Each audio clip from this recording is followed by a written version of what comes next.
Le contexte global s'est encore complexifié en octobre avec la dégradation de la situation au Proche-Orient. Les risques s'accumulent, mais les marchés financiers semblent s'en accommoder. Il faut dire que la première économie mondiale continue à défier la gravité, comme l'atteste la révision haussière de la croissance américaine au troisième trimestre. Alors concernant les marchés actions, ils reculent sur pratiquement toutes les zones, le MSCI World s'affichant en baisse de plus de 7% sur les 2 derniers mois. Seul le Japon tire son épingle du jeu grâce à une politique monétaire qui demeure ultra accommodante. Les marchés actions sont donc restés nerveux face aux 3 principaux risques, le contexte géopolitique, le niveau élevé des taux d'intérêt et enfin la révision des bénéfices à la baisse sur 2024. Les dernières communications des 2 principales banques centrales sont maintenant très claires. Si elles restent vigilantes sur le combat contre l'inflation, elles ne vont peut-être pas remonter leurs taux prochainement. La vigueur de la croissance américaine cette année ne cesse d'étonner. Au troisième trimestre, le PIB a progressé de 4,9% en rythme annualisé. Il nous semble utile de résumer l'ensemble des facteurs qui, selon nous, peuvent expliquer l'étonnante performance de l'économie américaine en 2023 et qui ont retardé la matérialisation des effets du durcissement monétaire. Alors, premièrement, les aides au moment du Covid qui ont permis aux ménages de s'appuyer sur un excès d'épargne inédit pour consommer ainsi que les plans qui ont été adoptés en 2022 pour soutenir la transition énergétique.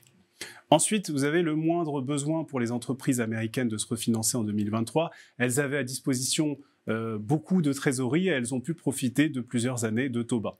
Et enfin, dernièrement, une politique monétaire qui est restée accommodante sur une bonne partie de 2022.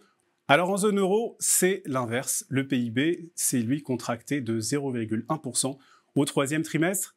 Les tout premiers indicateurs à disposition pour le trimestre en cours signalaient pour le moment une activité, au mieux une stagnation.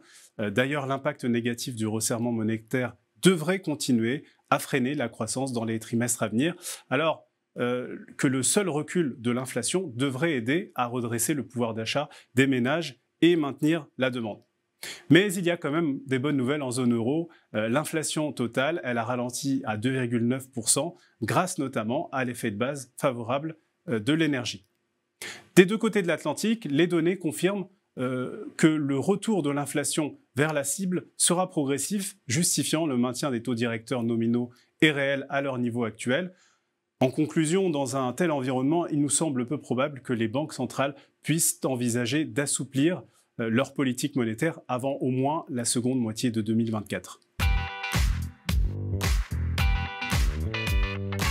Sur les actions, les commentaires pour les prochains trimestres deviennent à la marge plus prudents, signalant une baisse de la visibilité sur les perspectives d'activité.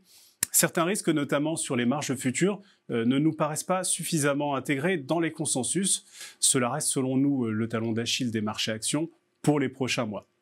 Du côté obligataire et compte tenu des incertitudes, notre préférence va aux actifs monétaires que nous renforçons encore à la vue des nouveaux risques géopolitiques et du rapport rendement-risque que nous estimons aujourd'hui favorable.